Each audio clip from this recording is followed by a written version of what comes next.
For 5 long years, I sacrificed everything to put my husband through medical school, working double shifts, living paycheck to paycheck, and believing we were building a future together.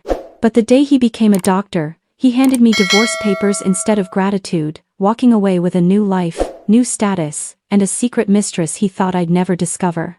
Shattered but not defeated, I rebuilt myself piece by piece, quietly documenting every lie, every hidden asset, and every mistake he left behind. What started as heartbreak transformed into a calculated plan for justice.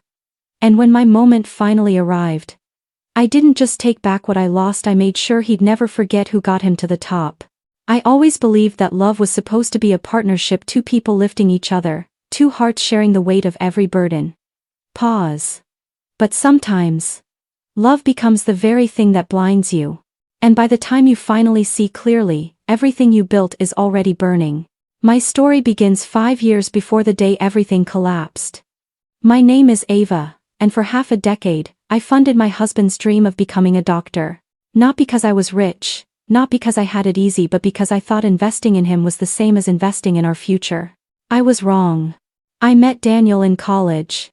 He was charming, brilliant, broke, and absolutely certain he was meant for something greater. I admired that about him. He had a kind of restless hunger in his eyes, the kind that made me want to believe he was destined for more. When he got accepted into medical school in Florida, he cried. And I cried with him. He held my hands and whispered, "When I graduate, our lives will change forever. You'll never have to worry again, Ava. I promise." I didn't realize it then, but that was the first promise he'd ever break. Those years felt like a blur of exhaustion and hope. I worked 2 jobs, sometimes 3, to pay tuition, rent, textbooks, food, scrubs, everything. I stopped buying new clothes. I stopped taking trips. I stopped sleeping. Meanwhile, he studied, networked, grew confident, and slowly drifted out of reach. We lived in a tiny apartment near Miami, cramped and outdated. Roof leaks during hurricane season. Moldy bathroom tiles.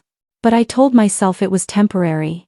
I remember sitting at the kitchen table one night, calculating bills while he slept on the couch snoring, peacefully unaware that I'd skipped dinner again to save money. But I told myself it was worth it. We were building a life together. Or so I believed. I didn't know it then, but while I was sacrificing everything, someone else was enjoying the version of him I was paying for. Someone I hadn't met yet. Someone who would eventually become the reason my marriage collapsed. But we'll get to her. His graduation ceremony felt like a scene from a movie. Sunshine, applause, proud families waving signs. I stood there holding a bouquet I couldn't really afford, smiling like my chest wasn't tight from stress and relief. He walked toward me in his gown, diploma in hand, and hugged me. "Thank you for everything, Ava. I couldn't have done this without you." I believed him. God, I believed every word. He looked at me with glossy, hopeful eyes, the same eyes I fell in love with. And for a moment, I let myself dream of the life we were supposed to start. A house. A family. A future. But that moment lasted exactly 3 weeks. 3 weeks after graduation, I found a letter on the kitchen counter when I came home from work. Not flowers. Not dinner. Not even a conversation. Just papers. Cold, sharp, final. I don't remember dropping to the floor. But I remember the sound of the tile against my knees.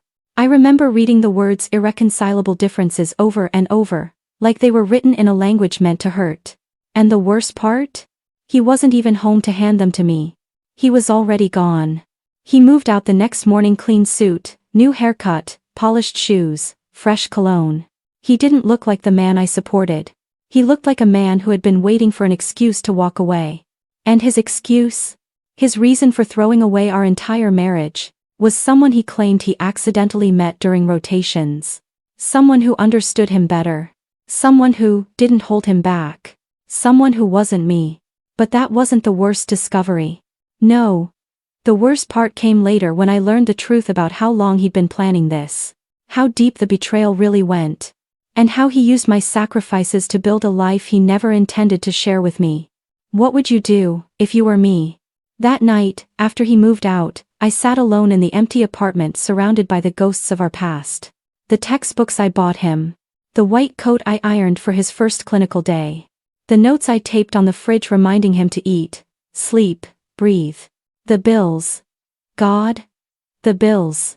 Every sacrifice, every dollar, every hour I lost. It all hit me at once.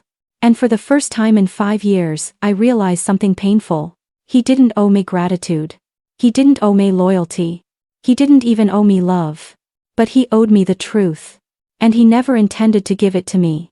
That was the night I stopped being the woman who saved him. And became the woman who would make him regret ever underestimating me. Because the next morning, I discovered something that changed everything. Something he never expected me to find. Something he should have destroyed. The first piece of my revenge. The morning after he left, the apartment felt different. Not just empty, hollow. Like every corner echoed with a version of my life that no longer existed. I didn't sleep. I didn't eat. I just sat on the living room floor, replaying his words in my head. It's not you, Ava, I've changed. We grew apart. You'll find someone better. But people don't grow apart overnight. People don't change the moment they get a medical license. People don't throw away a marriage right after graduation, unless they've been planning it long before. And deep down, I knew that. Still, knowing isn't the same as proving. I found it completely by accident. An envelope, thick, yellowed, slightly torn, wedged behind the couch when I tried to move it back to its original place. His handwriting covered the front. At first I hesitated. Not because I wanted to respect his privacy, but because I was afraid of what I might find. I opened it. Inside were receipts. Dozens of them. Not mine, not Urs. Hers. Restaurant bills. Hotel check-ins. Spa treatments. Bar tabs. All dated over a year ago. While I was budgeting groceries down to the last dollar, he was spending freely, confidently on someone else. He was cheating with her. While I was paying for his future. But the receipts weren't the worst part. No. The worst part was the name printed at the top of every receipt. It wasn't hers. It was his. Meaning he wasn't trying to hide the expenses. Meaning he thought I'd never check. Meaning he assumed I was too loyal, too trusting, too blind. Meaning he thought I'd never fight back. He didn't know me at all. My hands were shaking when I dialed the number at the top of one of the hotel receipts. I told myself it was stupid, that I'd just embarrass myself. But something inside me, something sharp and freshly awakened, refused to let it go. A woman answered. Cheerful. Professional. Unaware she was about to shatter any remaining piece of my denial. Hi, I said, steadying my voice. I'm verifying a stay from last year under Dr. Daniel Moore. Of course, she replied. Dr. Moore? He was one of our frequent guests. Frequent. Not once. Not twice. Frequently. I felt my throat tighten. And, she continued. If you need copies of any invoices for your records, I can send them to his email. Or yours, if you prefer. I remember he often added a guest to the reservation. A guest? I whispered. Yes. A miss. My breath caught in my chest. She said the name. Not his study partner. Not a colleague. Not a friend from rotations. It was someone I knew. Someone who had been in my home. Someone who had smiled at me, hugged me, thanked me for being so supportive. Someone who had pretended to be on my side. Daniel was cheating. With Melissa. My coworker. I dropped the phone. I don't remember hearing it hit the floor. I just remember the sound that left my own chest. Something between a gasp and a choke. A sound that belonged to someone who'd finally stopped pretending everything was fine. I had invited Melissa to my birthday dinner. I had loaned her money once when her tire blew out. We shared lunches, inside jokes, venting sessions. And the whole time, she was sleeping with my husband. That's when something in me snapped. Not a breakdown. Not a meltdown. Not even rage. Not yet, at least. Something colder. Calmer. Sharper. The part of me that survived because it learned how to protect me. The part of me that whispered. He thinks you're weak. Prove him wrong. That was the moment I decided to stop crying and start collecting evidence. Because a divorce wasn't enough for what he did. Not for 5 years of sacrifices. Not for the lies. Not for the infidelity. Not for using me until he finally became the man he thought he deserved to be. No, he wasn't getting away with that. And I didn't even realize it yet. But the universe was about to hand me something much bigger than receipts. Something that would give me power. Something that would turn my heartbreak into strategy. Something that would make him wish he had never left. Later that afternoon, he called. His name flashed on my screen. The same name that used to make me smile. Now I just felt nothing. I let it ring twice. 3 times. 4. Then I answered. What do you want, Daniel? He cleared his throat. Ava, can we talk? I feel like there's a lot we should discuss. Oh, I said. Now you want to talk. Silence. He didn't expect the coldness in my voice. Good. Let him feel it. I know this is hard, he said carefully. But I want to make this easy for both of us. Easy. He wanted an easy divorce. Quick. Clean. No questions. No digging. No accountability. And suddenly, I understood why. He wasn't just guilty. He was afraid. And he should have been. What are you hiding? I asked quietly. He inhaled sharply. I'm not hiding anything. But his voice betrayed him. He sounded cornered. You left me, I said. You blindsided me. You owe me answers. I don't owe you anything, he snapped. That sentence told me everything I needed to know. He didn't want to be responsible. He didn't want to admit the affair. He didn't want to acknowledge the money. And he definitely didn't want to compensate me for the years I financed his education. He thought he could run. He thought I'd sign the papers out of heartbreak. He didn't know the woman he created. Before I hung up, he said something that changed everything. Ava, don't make this complicated. Please. That's when I realized the truth. He wasn't scared of losing me. He was scared of losing everything I knew. And he should have been terrified. Because within the next 24 hours, I would uncover something that turned this divorce into the beginning of his downfall. Something he thought he buried forever. I didn't sleep that night either. But this time it wasn't because of heartbreak. It was because of clarity. For the first time in weeks, my mind wasn't drowning. It was calculating. Daniel said, don't make this complicated. He said it like a warning. Like he knew something was about to surface. The problem for him was simple. He underestimated me. I wasn't the desperate, exhausted wife he walked out on. Not anymore. Not after the receipts. Not after the hotel clerk. Not after hearing Melissa's name. That night, sitting under the weak flicker of my kitchen light, I realized. The only way to win against a liar is to know more than they think you do. And the universe must love poetic timing. Because the next clue came from someplace I never expected. Daniel left in such a hurry that he didn't even pack everything. Clothes, old textbooks, loose papers, random junk. His presence still lingered everywhere like a bad scent that refused to fade. But the drawer in his desk. It was locked. Which was strange. Daniel never locked anything. He wasn't organized enough for secrets. Or should we believed? I stared at that drawer for a long time. Wondering what kind of man I had been living with. If he suddenly had a lockbox hidden inside a desk drawer. I grabbed a butter knife. It took all of 5 seconds. He wasn't exactly a mastermind. The drawer slid open. And what I saw inside. It didn't just break my heart. It rewired it. There were papers, lots of them. Neatly stacked, labeled, dated. Daniel had been documenting things. Not medical notes. Not study material. But financial records. Bank statements. Separate accounts. Credit card bills. Payments I didn't recognize. Savings he never mentioned. Investments made in his name. And someone else's. Melissa's. Her name was everywhere. Her signature on joint investments. Her address listed on applications. Her email on travel confirmations. This wasn't a recent affair. It wasn't accidental. It wasn't emotional confusion. It was a relationship. A planned, intentional, long-term relationship. One built during the 5 years I paid for his dream. While I was budgeting every dime, he was building a future with her. But the final document in the stack, that one nearly stopped my breathing. Because it wasn't a receipt. It wasn't an investment. It wasn't a contract. It was a prenup draft. One that listed all the assets he had. None of which I knew existed. One that protected every dollar he earned. Because he already anticipated a future without me. The draft was dated 2 years before he left. 2 years.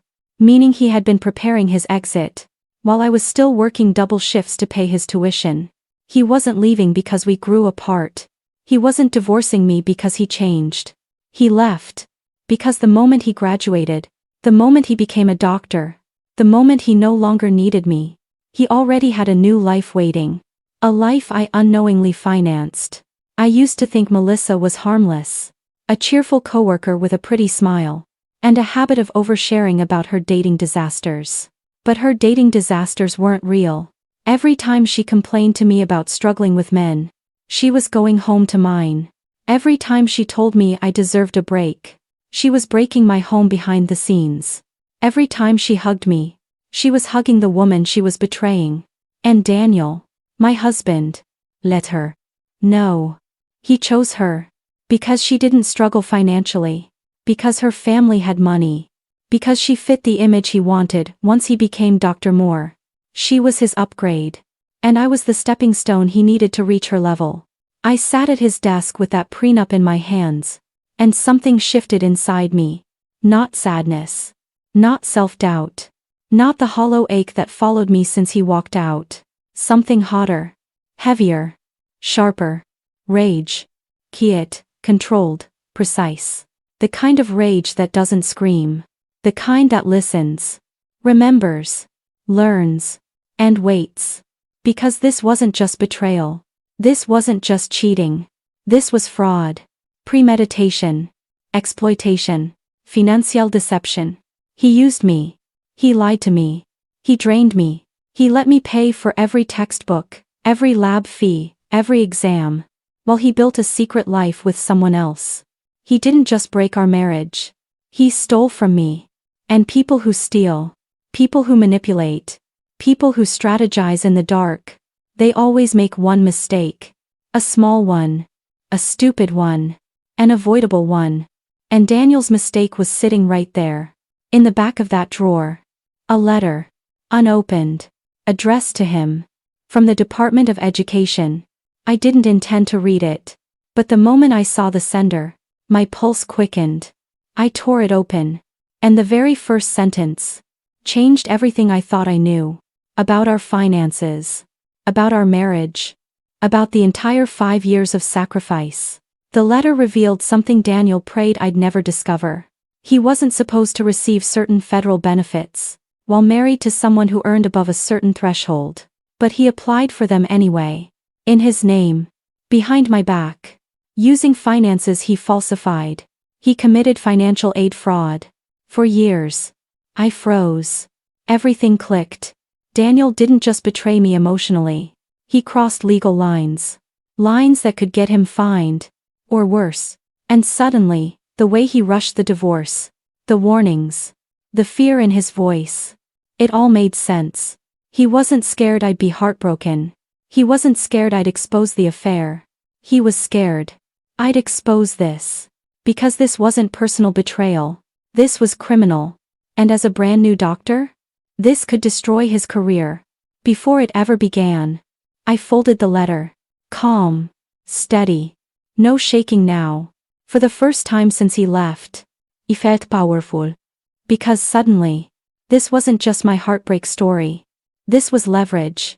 And Daniel had no idea. I held the one thing that could ruin everything he built. And I planned to use it. But not yet. Not loudly. Not recklessly. I would wait for the perfect moment. The moment he least expected. Because betrayal may break a heart. But revenge? Revenge rebuilds a spine. And the next person I confronted was the last person he ever wanted me speaking to. Melissa. Before that day, I didn't know what it felt like to have my entire world collapse twice in a row. I thought the divorce was the breaking point. I thought finding the receipts was the worst of it. I thought learning about Melissa was the final blow. I didn't realize that the heart doesn't shatter all at once. It breaks in waves. Slow, steady, merciless waves.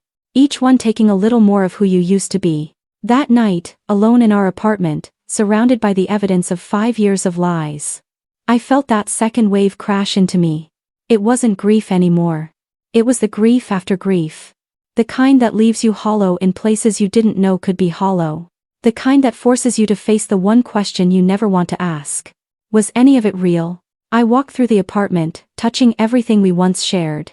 The kitchen where we ate cheap dinners because I was stretching every penny. The couch where he slept after late-night study sessions I encouraged. The hallway mirror where he'd fix his tie while I told him he'd be a great doctor someday. Every memory used to feel warm. Now it felt like holding venom. Because I realized something awful. All those years, I believed he was trying.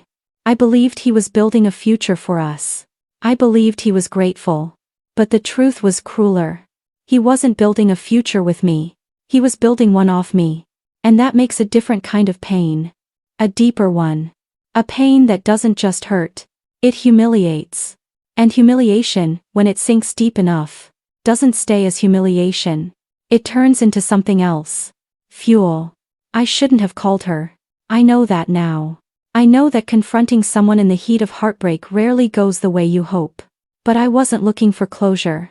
I wasn't looking for answers. I wasn't looking for an apology. I was looking for confirmation. The kind that burns. The kind that sears the truth into your skin. So you never forget it again. I dialed her number with shaking hands. Melissa answered on the second ring, cheerful as always. Hey, Ava. Her voice made my stomach twist. Hi Melissa, I said quietly. We need to talk. There was a pause. A long one. She knew. She knew exactly why I was calling. Look, Ava, she began, her tone shifting instantly.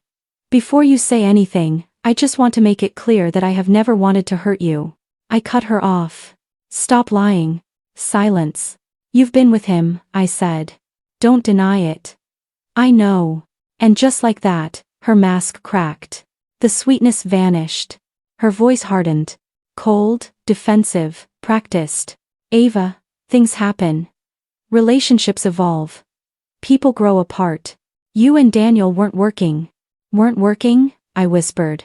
I was working 2 jobs to put him through school. She exhaled like she was exhausted by my pain. Well, he said you were controlling. That word hit me harder than anything she said before. Controlling. The same word Daniel once used to describe his mother. The word he hated. The word that made him recoil. The word he now used against me. Melissa continued talking, rambling excuses, minimizing their affair, justifying every action. But I barely heard any of it.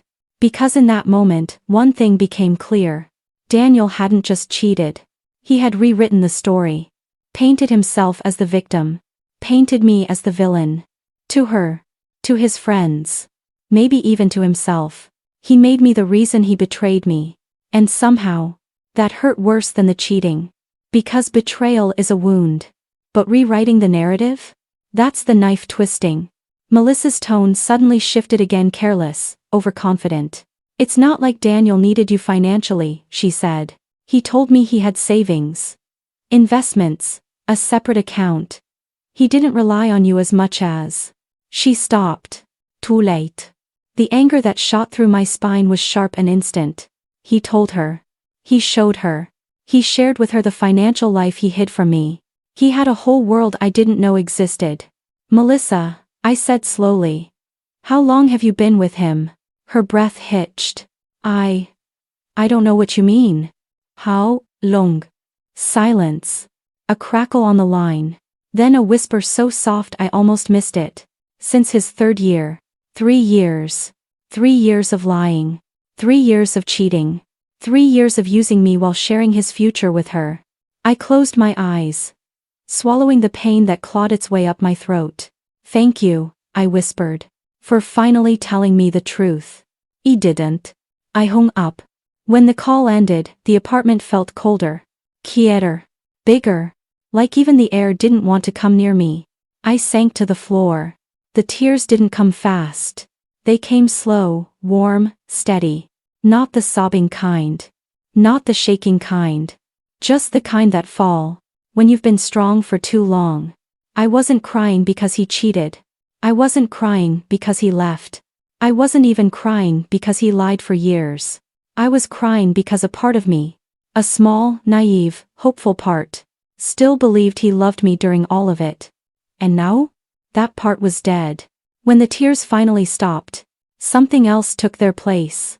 Not numbness. Not despair. Focus. A deep, grounded, razor-sharp focus. I wiped my face. Stood up. Walked to the desk where the receipts still lay scattered. Then I said it out loud. He thinks he won. That sentence lit a spark in my chest. A dangerous, powerful spark. Because Daniel wasn't just walking away. He was walking away with everything I built, everything I paid for, everything I sacrificed. He thought this story was over. He thought he'd start a new life untouched. He thought the worst was behind him. He thought wrong. Because the next morning, I took all the evidence, the receipts, the prenup, the investments, the fraudulent documents, and walked into the one office that had the power to destroy his entire future, before it even began. Admissions, licensing, compliance, the medical board. And Daniel had no idea. His greatest mistake was giving me enough pain to finally fight back. I didn't plan to go back to his mother's house.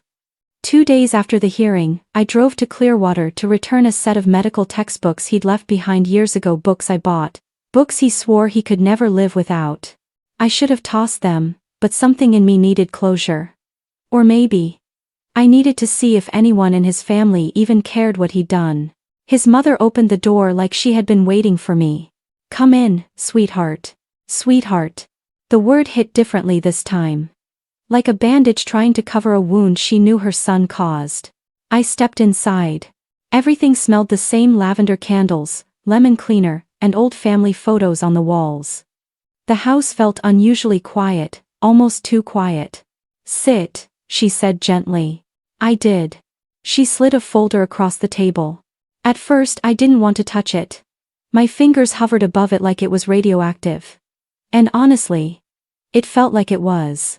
"What is this?" I asked. Her eyes dropped to the table. "Something you deserve to know." My heart thudded in my chest as I opened the folder. Inside were printed emails. Dates. Screenshots. Photos. The earliest one was from 3 years ago. A woman's same name I'd seen in his phone. It wasn't just cheating. It wasn't just betrayal. It was a relationship. A fully developed, long-term affair. While I worked double shifts so he could study in peace. I gripped the papers so tightly my fingers hurt. Every email had the same disgusting undertone. Plans, inside jokes, promises, and money. Transfers from our shared account to hers. Hundreds at a time. Thousands. His mother's voice was barely above a whisper. I confronted him. "He said you wouldn't understand. He told me he'd explain it all to you when the time was right." The time was right. The time was right to humiliate me? To divorce me right after graduation? To play me like some stepping stone? For a moment, all I heard was static. My pulse. My breath catching. Then something darker. Something sharper. Anger. "Why are you giving this to me now?" His mother hesitated, then spoke the one sentence that changed my entire trajectory. "Because he told the family that you used him. That you were only with him for his future salary. And that you're leaving him now that he's successful." My jaw dropped. Used him? After 5 years of paying tuition, rent, books, insurance, food, everything. I felt me blood boil. His mother reached out and squeezed my hand. "I'm sorry. I know what really happened. And I know my son better than anyone. He's ambitious. Too ambitious. He likes shortcuts. He always has. Shortcuts. Of course. He used me. And now he was rewriting the story so he looked like the victim." That was the moment a new piece of clarity formed in my mind, cold, precise, unshakable. If he wanted to rewrite the past, I would rewrite his future. I stood up, gathered the folder, and thanked his mother. Before I left, she softly said, "Be careful. He doesn't handle consequences well." Consequences. The word lingered. I walked to my car, sat in the driver's seat, and stared at the folder resting on my lap. My hands were shaking. My heart felt like it was burning through my chest. But beneath the heartbreak, something else was rising slow, steady, unstoppable. He had no idea that I now held every piece of evidence I needed to ruin the life he built on my back. As I started the engine, a single thought echoed through my mind like a promise. He wanted a clean break. But he forgot. I know where every bone is buried. What would you do if you found out your partner lied about you to hide their betrayal? I didn't drive home right away. The folder sat on the passenger seat like a live wire, humming with revelations I hadn't even processed yet. This wasn't just betrayal. It was financial abuse, emotional manipulation, and a carefully crafted lie meant to destroy my reputation so he could rise without the burden of the woman who carried him. I wasn't going to let him. That night, I didn't cry. I didn't fall apart. I sat at my dining table, opened my laptop, and began organizing the evidence one file at a time. Emails, transfers, hotel receipts, screenshots, timestamps, his graduation timeline, our joint tax filings, loan applications I signed for him, his mother's statement written in her own words. By midnight, the chaos had taken shape, a puzzle revealing the truth of a man who climbed his career ladder using my back as the rungs. And for the first time since the divorce hearing, I contacted a financial investigator just to ask questions. Not to act. Not yet. But the moment I explained the basics, the investigator let out a low whistle. You might have a case for reimbursement, he said. Maybe even fraud. Fraud. A word that felt surprisingly beautiful. He asked me to gather more documentation, so I kept digging. I found the folder he thought he deleted, an old backup drive he left behind years ago. Inside? Tax drafts. His private messages. Photos he meant to hide. Notes for someone else. Someone he'd been planning a future with long before he decided to cut me loose. He wasn't planning a marriage with me. He was planning an exit strategy. Every discovery felt like an antidote to the helplessness he tried to leave me with. I finally slept. Not peacefully, but with purpose. I walked into a small law office in downtown Tampa. The receptionist looked up, gave a kind smile, and asked, "Do you have an appointment?" I nodded. They guided me into a room where a lawyer, a woman with sharp eyes and a sharper tone, sat waiting. I placed the thick folder on her desk. She flipped through the first 5 pages, then stopped. "This," she said slowly, "isn't just infidelity. This is financial exploitation in a marriage." I swallowed. "Can I do anything about it?" She leaned back in her chair. "You can do a lot about it. Especially if he used marital assets for an affair. And especially if he misrepresented facts during the divorce filings." My heartbeat picked up. She wasn't promising revenge. She was promising justice. And justice sounded sweeter than anything I had imagined. We talked for almost an hour. When I stepped outside, the Florida heat hit my face, not suffocating, but energizing. For the first time, I felt the shift. I wasn't the abandoned wife anymore. I wasn't the naive supporter who funded his dream. I wasn't the broken woman he expected to disappear quietly. No. I was becoming the problem he didn't see coming. He texted me. The message was short. "We need to talk." I stared at the screen. My stomach tightened, not with fear, but anticipation. Why now? Why suddenly? My lawyer's words echoed in my head. Men like him don't come back unless they feel something slipping out of their control. Had he already sensed the ground shifting? Did someone talk? Did his mother confront him? Or worse, did he discover I found the folder?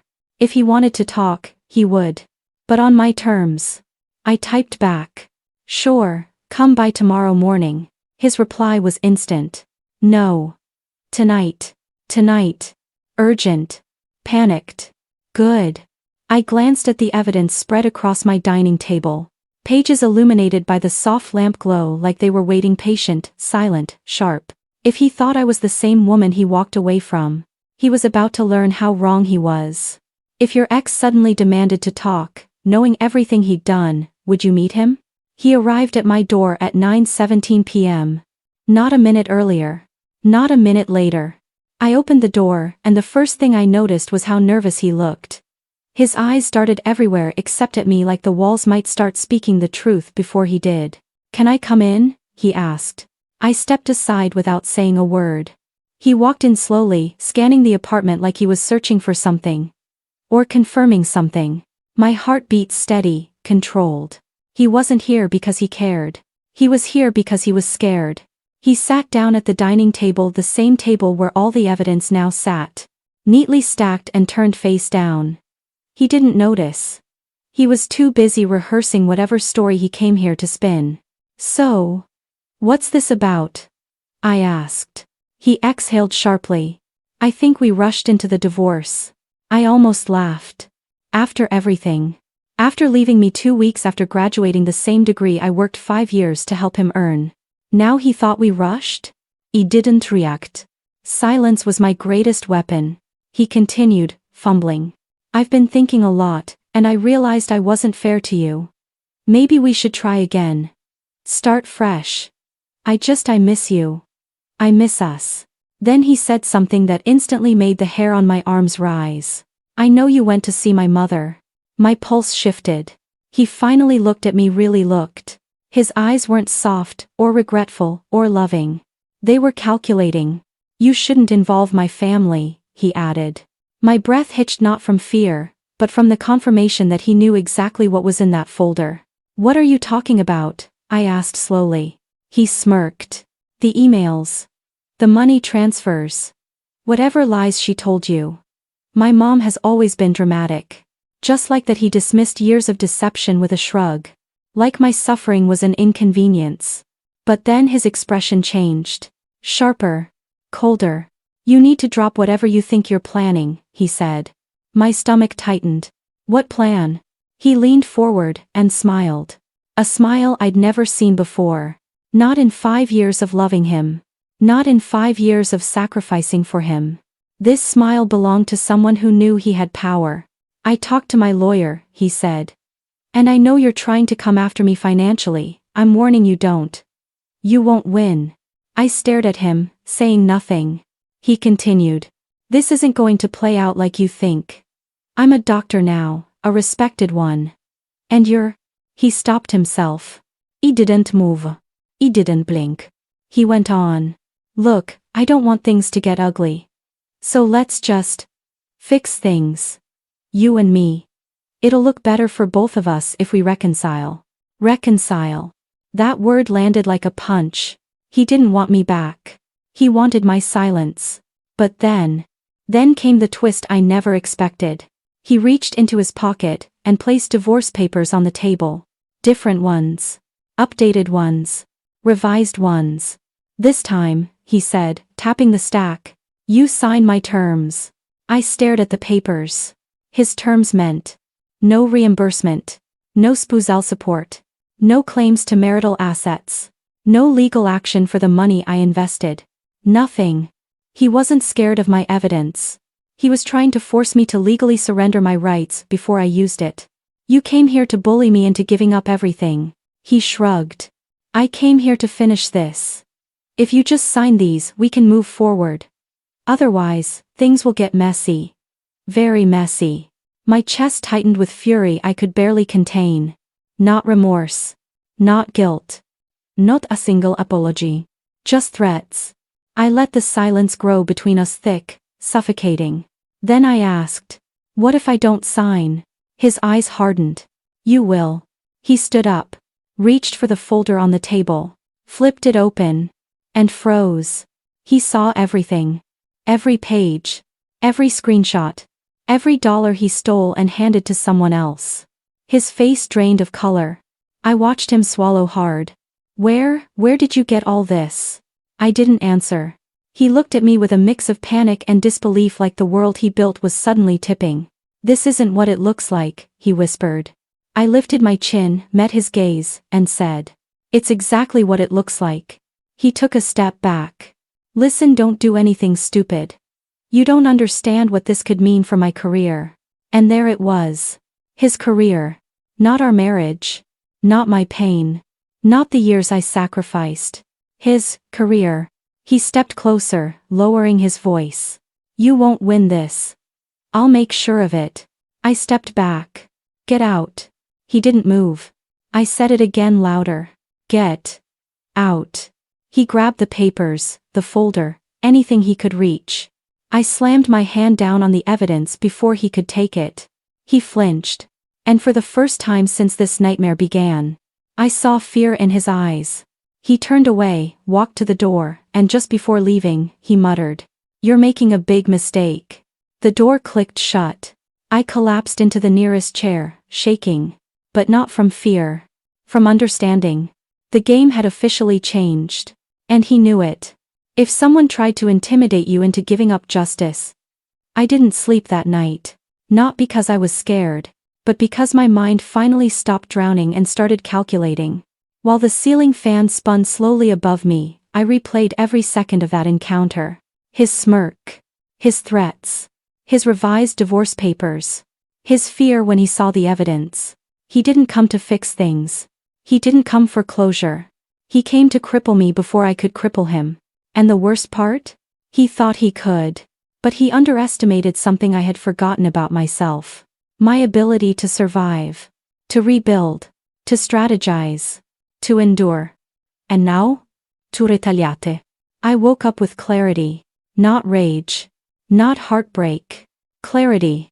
Step 1. Secure everything. Step 2. Find his weaknesses. Step dry. Let him destroy himself. Step 4. Strike when he's exposed. I started with step 1. At 7 a.m., I met my lawyer again, but this time, I was different. I was resolute. Sharp. Steady. She looked at the folder he tried to steal from my table and nodded.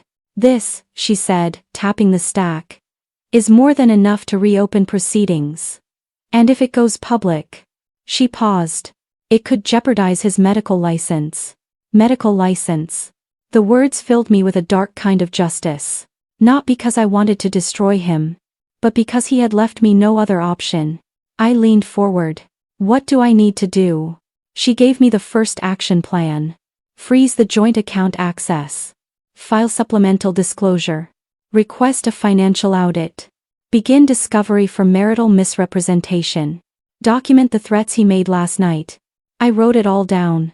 Step 1 was complete. When someone rises too quickly, they leave cracks behind. And he had plenty. I knew how he operated better than anyone. He hated confrontation. He panicked under pressure. He couldn't handle long-term scrutiny. He relied heavily on his image. He needed validation like oxygen. He made reckless choices when cornered. And he had a habit of trusting the wrong people. Especially the woman he'd been cheating with. If he thought she'd protect him, he was in for a rude awakening. I didn't need to attack him. I just needed to create the conditions for him to reveal who he truly was. And ironically, had already started. Because by the time I returned home that afternoon, another surprise waited. A message from a number I didn't recognize. "We need to talk. It's about him." I stared at it. Another message followed. "Please. I think you know who I am." I did. I knew exactly who it was. His mistress. The woman he'd been funneling money to. The woman he'd been planning a future with. The woman he thought was better than me. A third message came through. He lied to me too. He blinked once. Twice. Each word sinking deeper, forming a new layer of understanding. If she was reaching out, then things between them weren't perfect. Not anymore. Perfect. I texted back. "We can meet tomorrow. Noon. Public place." She replied instantly. "Thank you." I set the phone down and leaned against the counter. His world was beginning to crack, and not because I destroyed it. He did. And all I had to do was let it happen. I took a long shower that night, letting the steam fog the mirror as I imagined the road ahead. The hearings, the truth, the revelations, the unraveling. This wasn't revenge for revenge's sake. This was justice sown from the ashes he left me in. And maybe, just maybe, when this was all over, I'd finally understand why I survived it. When I stepped out of the shower, a message notification glowed on my screen. His name. Another text. But this one was different. "We need to talk. Now. It's urgent." My eyebrows lowered. Urgent? A chill slid down my spine. Then another message. "Please. It's serious. What could possibly be serious enough for him to beg? I stared at the screen. And in that moment, I felt something cold and unmistakable. The sense that something big was about to collapse. Something he could no longer hide. Something he never intended for me to find out. Something dangerous. If your ex who betrayed you said something serious was happening, would you answer the call? Or let him drown in his own secrets? His text kept glowing on my phone like an emergency flare. We need to talk. Now. It's serious. Normally, I would have ignored him. But the tone, the desperation, the way the words were typed without the usual arrogance. It tugged at something in me I hadn't felt in weeks. Not compassion. Not fear. Curiosity. I called him. The line picked up on the first ring. His voice came through strained, scared. Thank God. I didn't think you'd answer. He kept my voice steady. What do you want? There was a pause. Then he whispered. Someone reported me. My stomach tightened. What do you mean reported you? He exhaled shakily, like he'd been holding his breath for hours. To the board. The medical board.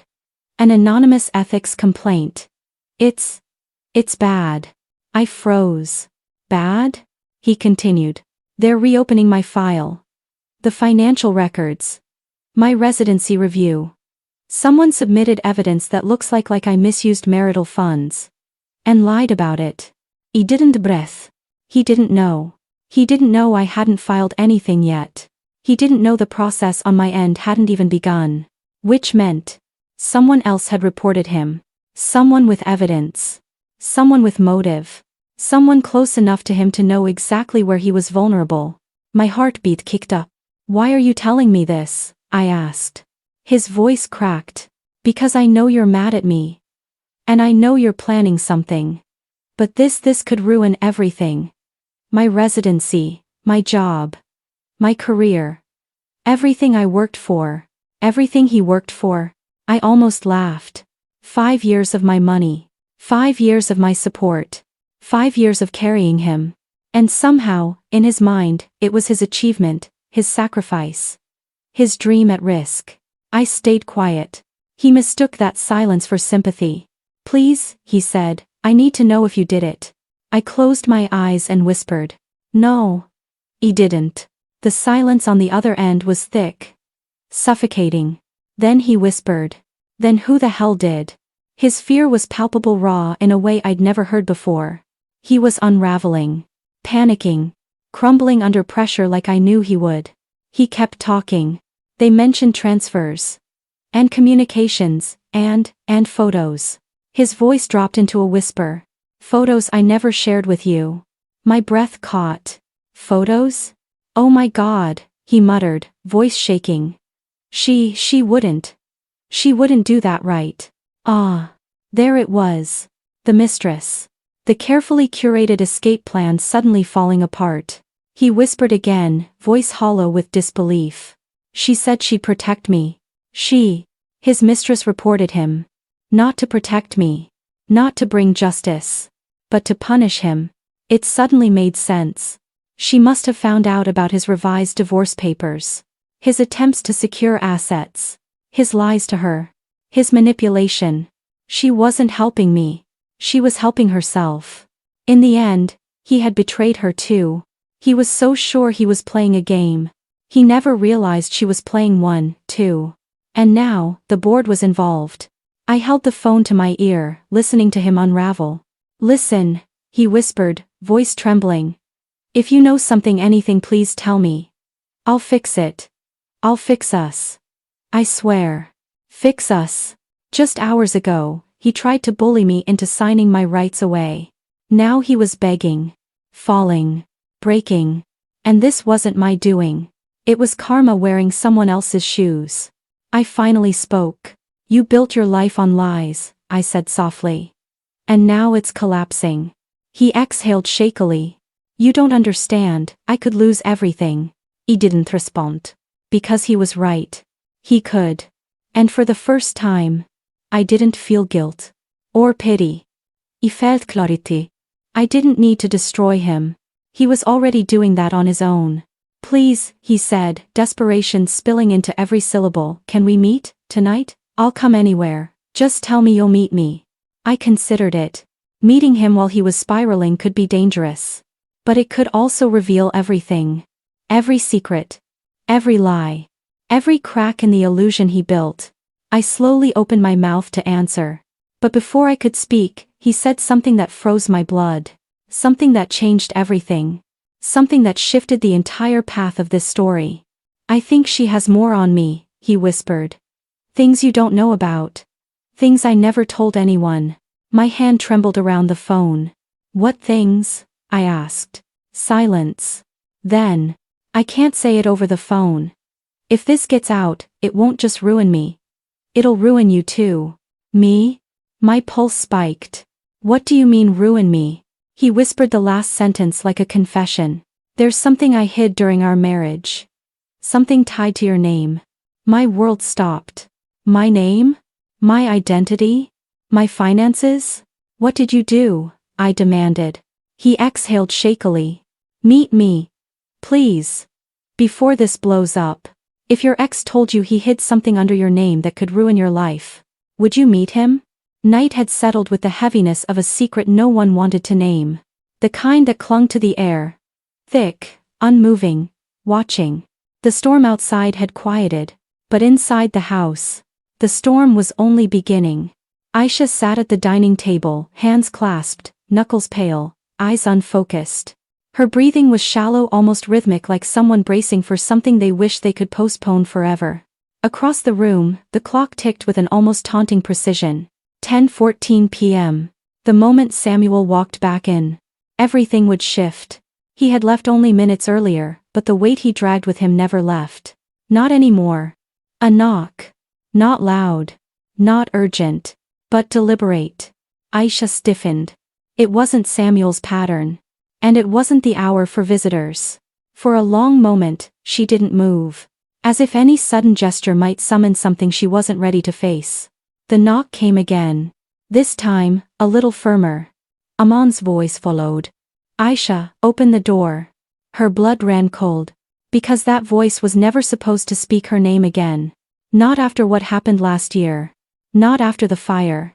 Not after the agreement. Not after they all vowed to bury that night in a grave no one would ever dig up again. She rose slowly, feet trembling as she approached the door. Aisha. A pause. Then quieter, almost a whisper. We need to talk. Now. She didn't need to open the door to know who it was. Michael. The man her husband feared. The man her brother hated. The man she had once trusted. The man who vanished after the night that destroyed everything. She opened the door only a crack. Enough to see the edge of his jawline. Enough to see his eyes dark, tired, haunted. Enough to smell the faint trace of smoke and rain on his coat. Why are you here? Her voice didn't tremble, but her fingers did. Michael didn't smile. Not even a twitch. We ran out of time, he whispered. They found me. Aisha felt her chest tighten. No, she breathed. You promised. I know. But listen. He stepped closer, not through the door but into her fear. There's something you need to know. Something you were never supposed to hear. And Samuel. His jaw tightened. Samuel's been lying to you. About everything. Her pulse spiked. Michael, stop. Aisha, he didn't lose the money. Michael's voice dropped into something fragile, something dangerous. He gave it to them. Willingly. Her stomach plunged. No, that's not possible. Why would he? Michael cut her off. To save himself. Silence. Heavy. Accusing. Then. A sound behind her. Footsteps. Slow. Measured. Too familiar. Samuel. Samuel stood in the hallway, eyes fixed not on Aisha, but on the man at the door. A muscle in his cheek twitched. His hand curled into a fist at his side. Michael exhaled once, low and bitter. Perfect timing, he muttered. Aisha swallowed, torn between them. Samuel stepped forward. His voice was soft but sharpened at the edges like a blade hidden under velvet. Close. The door. Michael gave a mocking half-smile. Still giving orders as if you're in control. Samuel's eyelid twitched. You shouldn't be here. And you should have told her the truth, Michael shot back. Aisha's breathing hitched. Samuel ignored Michael and looked at her. Something in his eyes wasn't the man she married, nor the man she fought with. It was something deeper, darker, and frightened. Aisha, he said quietly. Whatever he claims to know, he doesn't. He's been unstable for months. Michael scoffed. You really want to play that card? Samuel's nostrils flared. I said close the door. But Aisha didn't move. Because something in Samuel's voice, and something in Michael's eyes, told her the truth sat between them, and either man could break it. Michael spoke before Samuel could. No more games, he said. Voice steady. You deserve the truth. The night of the fire. Samuel wasn't where he said he was. He wasn't with the investors. He wasn't tied up in meetings. Samuel's jaw clenched. Aisha, don't. Michael stepped forward. He was with them. Negotiating. Bargaining. Handing everything over. Her hand trembled against the doorframe. No, she whispered. But it sounded weak, even to her. Aisha, Samuel said urgently. That man nearly destroyed our family. You know that. And you nearly destroyed mine, Michael muttered. Aisha looked between them. Her chest tightened until breathing felt like swallowing glass. What exactly did Samuel hand over? She asked, voice thin. Michael's answer came without hesitation. Everything that didn't belong to him. Samuel inhaled sharply. That single breath said more than denial ever could. Aisha's heart cracked. She stepped back, letting the door open wider. Both men froze. Her voice was quiet, but steady. I'm done listening to half-truths. Both of you are coming inside. And nobody leaves until I get everything. Samuel shook his head instantly. No, absolutely not. Michael nodded once, calmly. Fine by me. The tension stretched like a wire pulled to its breaking point. Aisha lifted her chin. Inside. Both of you. Now. Michael stepped through first. Samuel didn't move. His eyes locked on hers. Pleading, warning, terrified. Aisha, if he tells you everything, you won't look at me the same. Her heart twisted. Then I guess, she whispered. You should have thought about that before tonight. Samuel fell. Slowly. Reluctantly. He stepped inside. The door closed behind them with a soft click. But the silence afterward felt like an explosion waiting for a spark. The triangle was now sealed. The husband with too many secrets, the man who came back from the dead, and the woman trapped between the truth and the betrayal. And one of them was about to break. The apartment felt smaller than ever. 3 people. 1 truth. 1,000 lies waiting to surface. I stood in the center of the room, hands clenched at my sides, eyes darting between Samuel and Michael. Both men were dangerous in their own way, one with calculated deceit, the other with bitter truth. All right, I said quietly, almost to myself. Someone's going to start talking. And if I catch a lie, everything changes. Samuel's eyes flickered, guilt and fear warring. Michael's jaw tightened, patience cracking like thin ice. Michael spoke first. His voice low. Deliberate. You think you know everything, Aisha. But you don't. Samuel. He hid more than money. More than lies. He hid who he really is. Samuel froze, looking almost human for the first time in months. You promised. He started. I promised nothing, Michael interrupted. You promised me silence, Samuel, and I gave it for years. But now. He let the pause hang like a guillotine over the room. I don't care who wins or loses. I just care she knows the truth. Something primal stirred inside me. The betrayal, the humiliation, the years of sacrifice, they weren't just wounds anymore. They were fuel. I turned to Samuel. You lied to me, I whispered, voice cracking. You lied about her. You lied about us. You used me as a stepping stone. As if my life was nothing but a tool for your ambitions. Samuel opened his mouth, but no words came. I could see the panic in his eyes. For the first time, he wasn't controlling the narrative. He was on the defense. You think I don't know what you did? I continued. Each word cutting like glass. Do you have any idea how it feels to give everything, only to be erased when it's convenient? His gaze dropped. And I realized he finally understood. I trusted you, I said. I believed in us. I believed in you. A single tear traced down my cheek. And you sold me out. Michael stepped forward, his tone now calm but dangerous. She's stronger than you think, Samuel. And now, she has the power to expose everything. Samuel's hands trembled.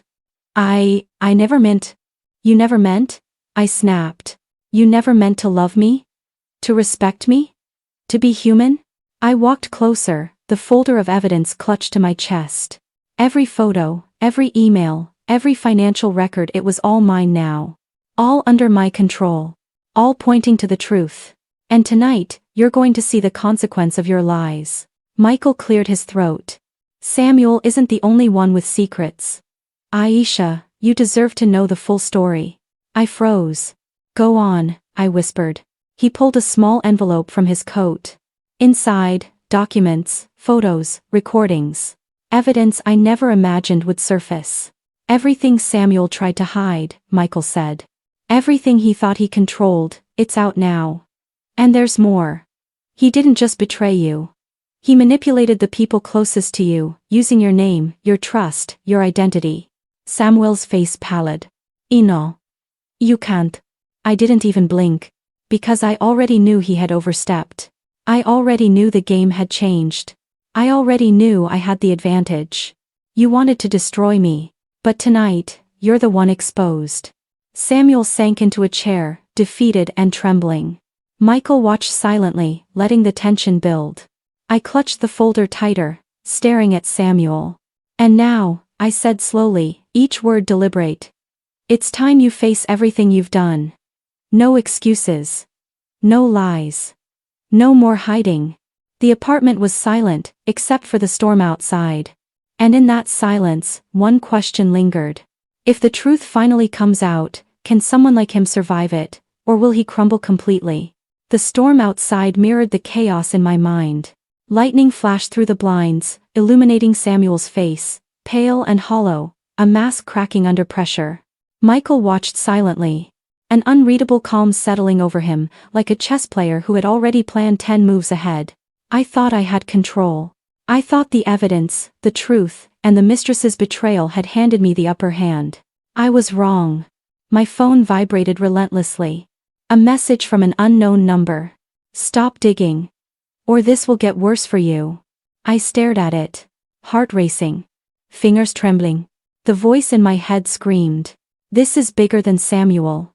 Someone else knows. I scrolled through the message again. Another one followed. We've been watching.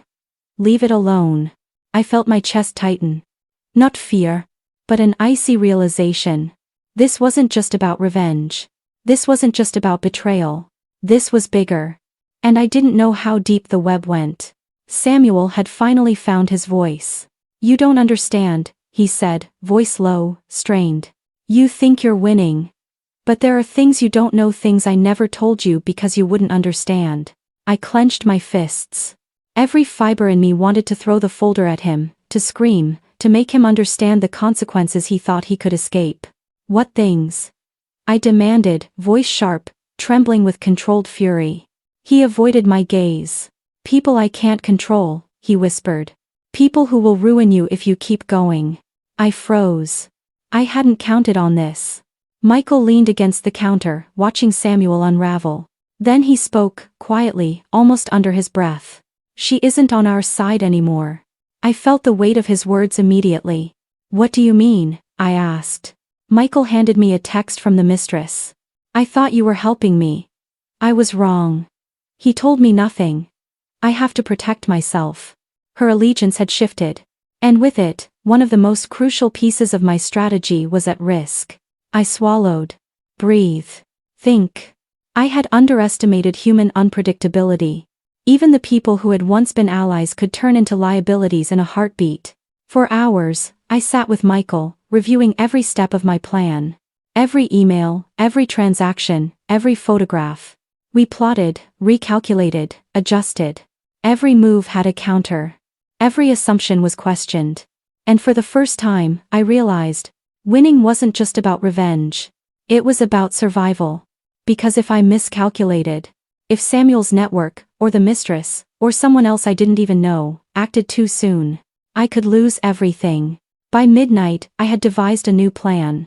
It was cleaner, sharper, deadlier legally and emotionally. I stared out the window at the Florida skyline, lights twinkling deceptively peaceful. They thought they controlled the narrative. They thought they had the upper hand. They were wrong. And tomorrow I would begin to make them pay not just for the betrayal, but for underestimating me. When your allies turn into threats, and your enemy has powerful connections, would you adjust your strategy, or risk everything on the first plan? Days later, I found myself back at the office, surrounded by the files I had meticulously organized.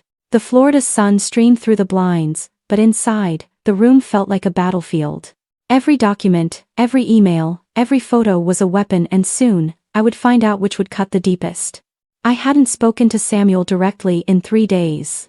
He was avoiding calls, texts, even messages from mutual acquaintances.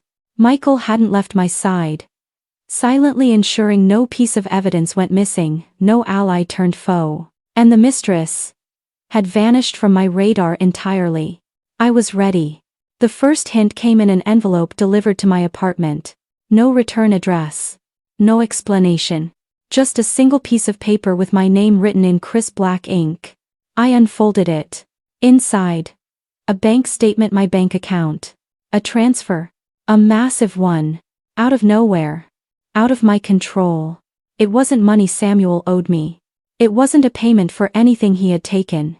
It was someone had tied my identity to a debt, a liability I had never signed, never authorized. I stared at the numbers, my pulse racing. 5 figures. 10 figures. Enough to ruin my credit. Enough to make me look like a criminal. And then, a note, typed, brief. If you continue, it will all be on your name. My hands shook.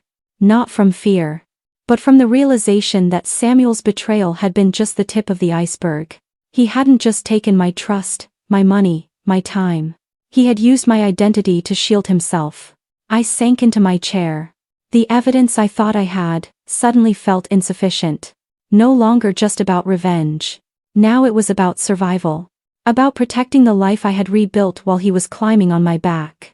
All those years I thought I was helping him. I thought I was investing in a future together.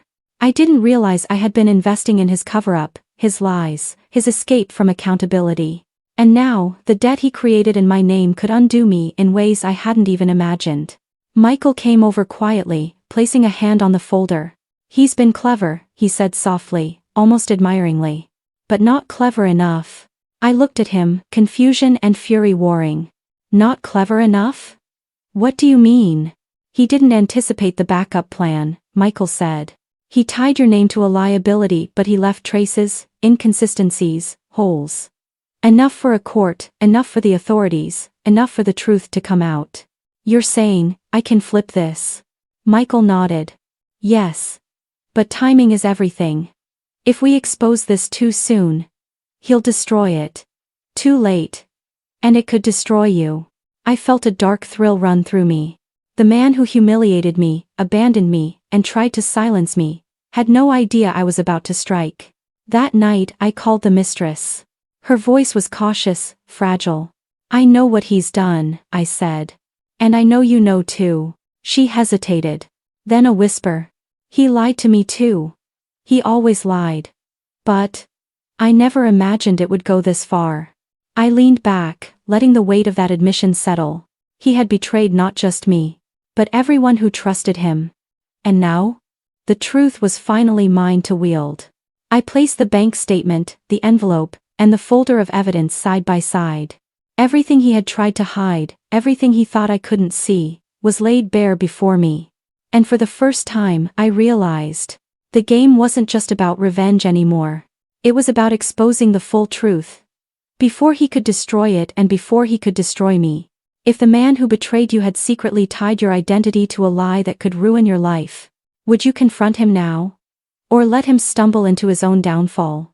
The morning was humid, sticky, thick with the scent of Florida heat, But inside me, everything was crystal clear. This was the moment I had been preparing for. Not just revenge. Justice. Samuel thought he could bully, manipulate, and intimidate me. He thought the revised divorce papers and threats would be enough. He thought I would back down. He was wrong. Step 1. Expose the bank fraud tied to my name. Step 2. Confront Samuel with irrefutable evidence. Step 3. Leverage Michael and the mistress strategically. Step 4. Ensure the authorities, the board, and the public saw every lie, every manipulation, every deceitful transaction. I started with an email draft to my lawyer, detailing everything. Attached. The folder of evidence, the bank statements, screenshots, emails, and photos. I hit send. Immediately, my phone began buzzing. Samuel's number. Unrecognized numbers. Text alerts from the board's office and legal representatives.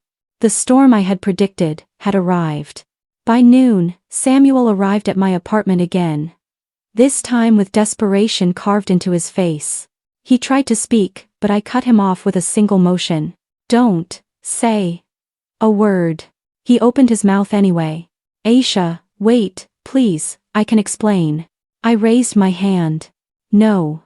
You can't. You lied. You hid everything. You manipulated everyone around us. And now. I slid the folder across the table toward him. Now you're facing the consequences. He looked down at the evidence, eyes widening, panic slowly replacing arrogance. The arrogance that had nearly destroyed me. This, I said, voice calm but slicing, is what happens when you think you can erase someone who believed in you. At that moment, the doorbell rang. I hadn't called her. She hadn't reached out. Yet she was there. She stepped inside, handing over a series of messages between her and Samuel, messages showing lies, secret accounts, and further manipulation. Samuel's face went pale. He sputtered, tried to grab the messages. I stepped in front. No. You have no control here. The mistress looked at him, disdain clear in her eyes. You lied to me. You used me. You think I'll save you? Think again. Hours later, I received an email from the medical board. We have reviewed the evidence submitted. Your complaint is now under formal investigation. Please stand by for updates. I leaned back in my chair, letting out a long, steadying breath. Samuel's carefully curated image, the one he thought was untouchable, was cracking. He had underestimated every person he betrayed. And now, the first pieces of justice had been set in motion. I poured myself a glass of water, hands still trembling, not from fear, but from the raw, electric satisfaction of reclaiming power. I had survived. I had endured. I had finally begun to win.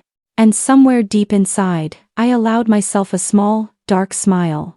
For every lie he told, every betrayal he committed, every attempt to erase me, I was proving that he had underestimated me completely. Samuel's number flashed on my phone again. This time, the text was brief. You think you've won.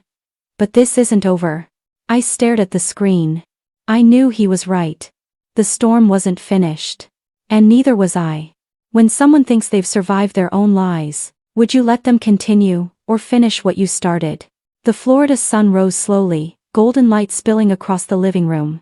For the first time in weeks, I allowed myself to breathe without the weight of impending chaos pressing on my chest.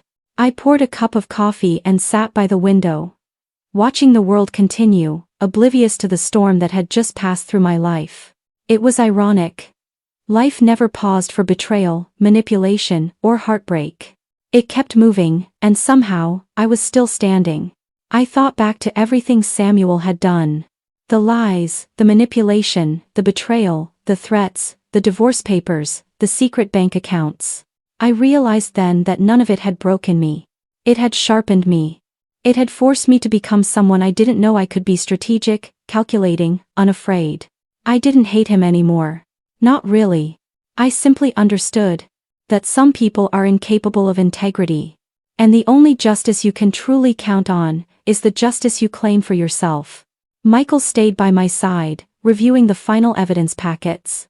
The mistress had disappeared again, likely reclaiming her own sense of agency and survival. Samuel's messages continued, desperate, pleading, but the fire they once sparked in me had cooled.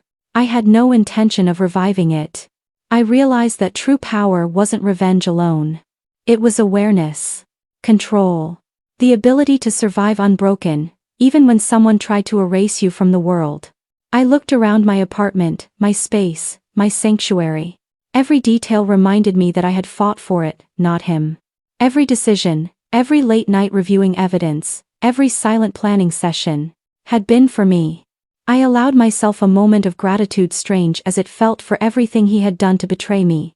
Because without it, I might never have discovered my own strength. Without it, I might never have reclaimed my life. And yet, a shadow remained. A warning. Samuel's final line echoed in my mind. You think you've won. But this isn't over.